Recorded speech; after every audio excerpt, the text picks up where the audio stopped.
Hi, fifth graders. It is Mrs. Trendell here to talk about our fifth SCASA lesson. And in this lesson, we're going to be discussing many things. We're going to be talking about the safe use of prescription and over-the-counter medicines. We are going to be talking about positive and negative self-talk and the effect that that can have on our feelings and our actions that we make. Also, we're going to talk about the use of positive self-talk and how to manage and overcome the mistakes that we might make in our life. In our last lesson, we talked about friendships. Okay, and think back to that lesson. We talked about how a good friend is there for you in good times and in bad times. And a good friend is always there to encourage you to try and keep you on track towards reaching your goals. So in life, we all make mistakes, okay, everyone. And we have to figure out how to manage those mistakes. Okay, how many of you have ever made a mistake and then felt disappointed in yourself? Maybe you can think of a time when maybe your friend made a mistake and they were disappointed in themselves. By saying things like, don't worry, you'll do better next time, it's okay, everyone makes mistakes. It's a way to be there for your friends, okay? And so when we think about the mistakes that we make and when we get disappointed in ourselves, it's easy to put ourselves down, right, when we make a mistake, or if you wish that you had done something differently. When that happens, we have to be a good friend to ourselves, right? And look for the positive in the situation. You could think of the situation as a learning experience, right? And make the best of it. We all make mistakes, so it's what we do with that mistake. It's how we learn from it. Okay, so what happens to your feelings when you think of a situation as a learning experience? So when you think about it as, okay, what can I do differently? And you don't put yourself down. You just say, I'll do it differently next time and I'll be more successful. You'll feel better and maybe be ready to try again. Okay, so positive thoughts lead to positive feelings and ultimately positive actions. So how do positive and negative thoughts affect how we feel and the actions we take? Let's look at this example of a story about a boy named Archie and his sleeping bag. In the story, negative thoughts affect his emotions, which then affects his behavior. Okay, so I'm going to read you the story about Archie. So Archie was so excited about the camping trip next weekend. He asked his mom to take him to the sporting goods store so he could buy the sleeping bag he'd been saving for. Archie's mom waited at the exit while he went to the cashier to pay for the sleeping bag.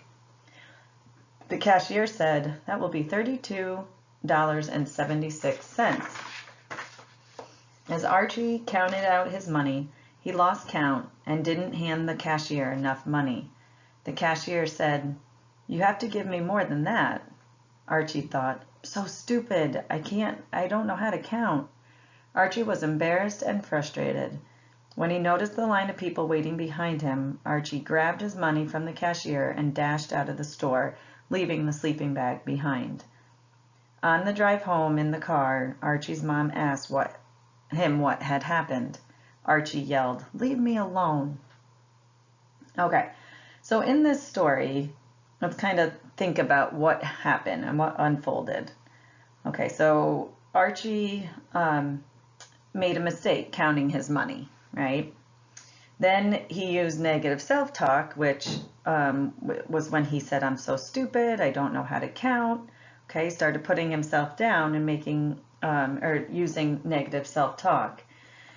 Then, which led to him feeling embarrassed and frustrated, right? He looked at the line behind him and he got very frazzled and frustrated and embarrassed.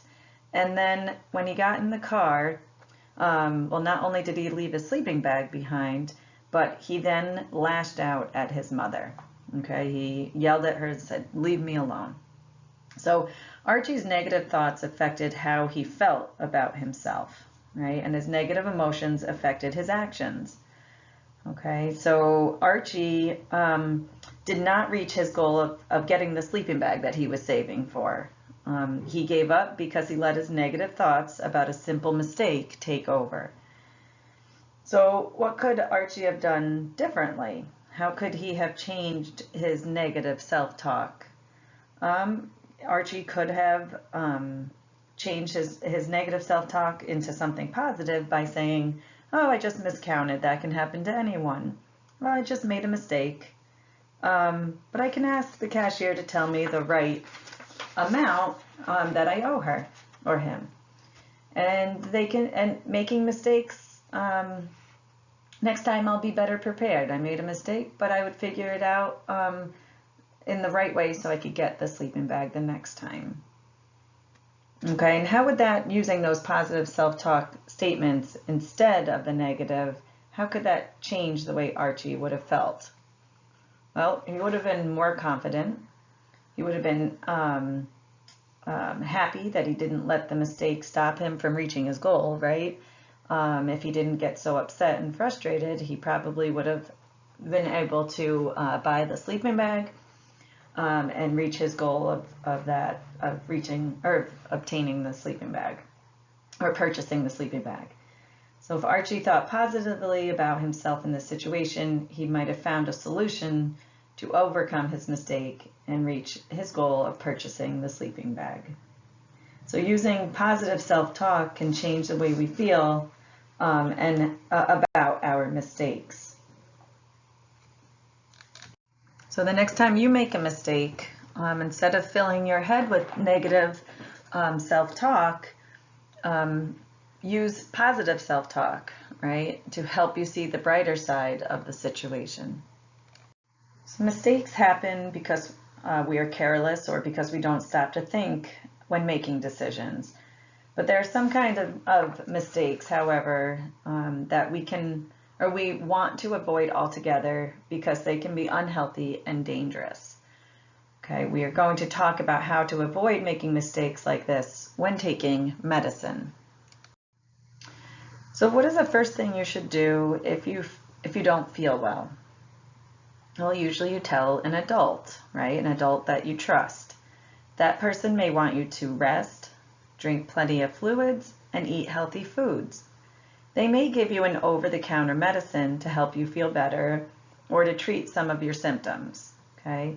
An over-the-counter medicine can be purchased from a pharmacy or drugstore, a grocery store, or a convenience store without a doctor's prescription. So some examples of an over-the-counter medicine that you can get at one of these stores would be Tylenol, Advil, maybe aspirin or cough syrup. And most of you have probably had to take some of these over-the-counter medications before, maybe when you had a virus or a fever, to help you to feel better. But what do we call the medicines that come from a doctor? Okay, so those are called prescription medication. Okay, they are called prescription medications because the doctor must give you the permission to use the medicine. Prescription and over-the-counter medicines are helpful when used correctly and for the right purpose. Medicines can be harmful, though, if you take the wrong ones or the wrong amount. Okay, so we're going to do a little activity to compare prescription and over-the-counter medicines. Below I listed, we have prescription medication as a category, over-the-counter medications or OTC medications, that's another category. We're going to have a category of both prescription and over-the-counter medications or neither prescription or over-the-counter medications. So when I read the statement about medicine, I want you to decide which of these categories best represents the statement. Okay, so let's try number 1. So the statement reads, these medications can be harmful if used incorrectly. Okay, I'll give you a second to think. So is this statement about prescription medicines, over-the-counter medicines, both, or neither? Okay, so if you said both prescription and over-the-counter medicines, you are correct. Good job. Okay, so always, always, always, medications are harmful if you take the wrong amount or if you take the medications when you are not sick.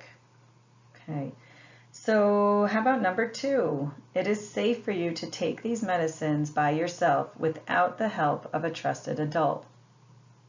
Okay, so think, which of these categories does that fit?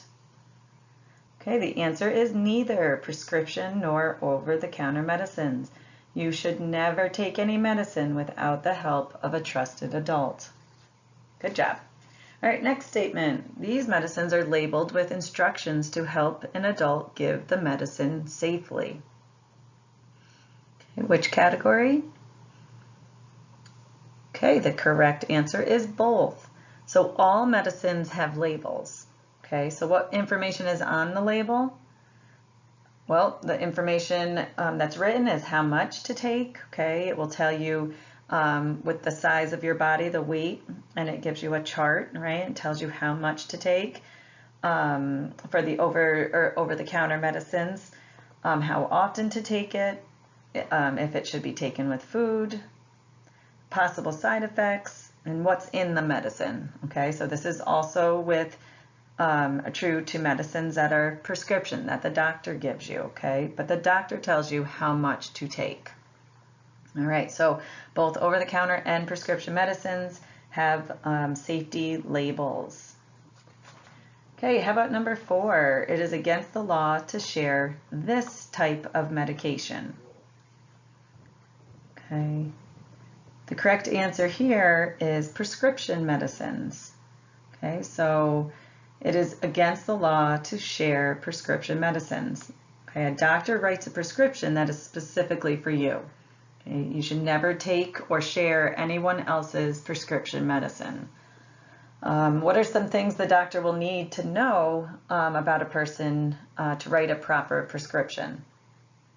Well, think about it. As soon as you get to the doctor's office, the nurse takes you in, she weighs you, right? She takes your height, they take your age, talk about your symptoms, if you have any allergies, what other medications are being taken. Okay, this is why we should never, and the prescription is written specifically for you, and that's why we should never take or share anyone else's prescription medicine. Okay. All right, number 5. These medicines should be stored in a bathroom counter so everyone can reach them. Okay, the correct answer is neither. Okay, neither prescription or over-the-counter medicine. All medicines should be stored securely, maybe in a cabinet that's locked or a cabinet that's out of the reach of children. Okay, so good job. Neither of these medicines should always be secured and out of the reach of children. Okay, how about number 6? These medicines can be used by more than one person. Okay, the correct answer is over-the-counter medicines. Okay, so for example, if you have a bottle of Tylenol and your mom says you need to take Tylenol, maybe you have a fever or a headache, if that trusted adult gives you that medicine, that's okay, and the next time your sibling might use that medicine or someone else, as long as it's given by an adult. Okay, so the over-the-counter medicines can be used by more than one person because it's not written specifically for you. The parent or your trusted adult still needs to look at the label on the side to tell that person how much they can take. Okay, and the last one. It is harmful to take more than the recommended amount of these medicines. Okay, the correct answer is both, right? Both prescription and over-the-counter medicines, you might only take what is recommended, the recommended amount for your body weight and your age and your height. Okay. Okay, so good job. Good job with this activity. Okay, so now I have some questions for you regarding prescription and over-the-counter medications. Okay, I'm going to read the questions, and after I'm going to have you, if you could pause the video, and you can then jot down your answers for each of these questions. Okay, so the first question is, where can you learn the possible side effects of a medication? Number 2, who should give you the medication when you are at school? Number 3, what is the safest place to store medicine? Or where is the safest place to store medicine? Number 4, what should you do if you find a bottle of medicine on the counter? And 5, what would you tell a friend who asks you to share your prescription medicine? Okay, so pause the video, jot down your answers, and we will talk about the answers on the next slide. Okay, let's see how you did. Okay, so for the first question, where can you learn the possible side effects of a medication? Okay, so you might have written on the label or on the packaging. Okay, from the doctor, nurse, or pharmacist. Okay, those are all the answers to that question. How about number 2? Who should give you your medicine when you are at school? So the school nurse, or at school, the school nurse would be the trusted adult. Okay, number 3. The question, where is the safest place to store medicine? Okay, the safest place is in a locked cabinet, a medicine cabinet, up high out of the reach of children, so in a high cabinet. Okay, number 4, what should you do if you find a bottle of medicine on the counter? Definitely tell an adult. Okay, don't touch it. Ask an adult to take care of it. Okay, and number 5, what would you tell a friend who asks you to share their prescription medicine? You could tell them no way, right? It's illegal to share prescription medicines. It is dangerous to use someone else's prescription medicine. Okay, thank you. Hopefully you did well on those. Okay, so the curriculum has a game called Cosmic Cleanup, but since we're not in person, I'm just going to read you some of these true or false questions, and in your head, I want you just to answer the question as we go along, okay? All right, so true or false, you should never take someone else's prescription medicine. True, very good. Okay, it is safe to take twice as much medicine as recommended. Definitely false. Good job. You can stop taking prescription medicine if you feel better. That is false. If you said false, you are correct. When you go to the doctor and the doctor prescribes you medicine, you'll usually hear your doctor tell you, you'll start feeling better in a couple days, but this prescription is for 10 days. You need to take it till the end. Okay. Prescription medicines can be harmful if used incorrectly. That is true. Good job. It is safe to drink liquid medicine from the bottle. You don't have to measure it. Definitely false. Good job. You should read the labels on over-the-counter medicines before using them. True. Good job. It is safe to share prescription medicine with family members. False. Remember, we talked about prescription medicine that's prescribed by the doctor. Okay, that's specifically measured out, and it's specific to your body. Okay, so we don't share that prescription medicine. If you go to the pharmacy, the drugstore, and you get an over-the-counter medicine like Tylenol, you will be able to use Tylenol, but also your brother or sister or your parents could use that Tylenol also. Okay, when you are sick, you should rest and eat healthy foods. That is true. Okay, so lots of rest, drink lots of fluids, and sometimes when I'm sick or my kids are sick, we make chicken noodle soup, right? Something that's going to be really nutritious and healthy to get them feeling better. Okay, next, what is the first thing you should do? I'm sorry. Next, It's okay to use your friend's prescription medicine, so you don't have to tell your mom that you don't feel well. False. Good job. Okay, we never, ever, ever use anyone else's prescription medicine. Next, a person could get sick from taking too much cough medicine. Definitely true.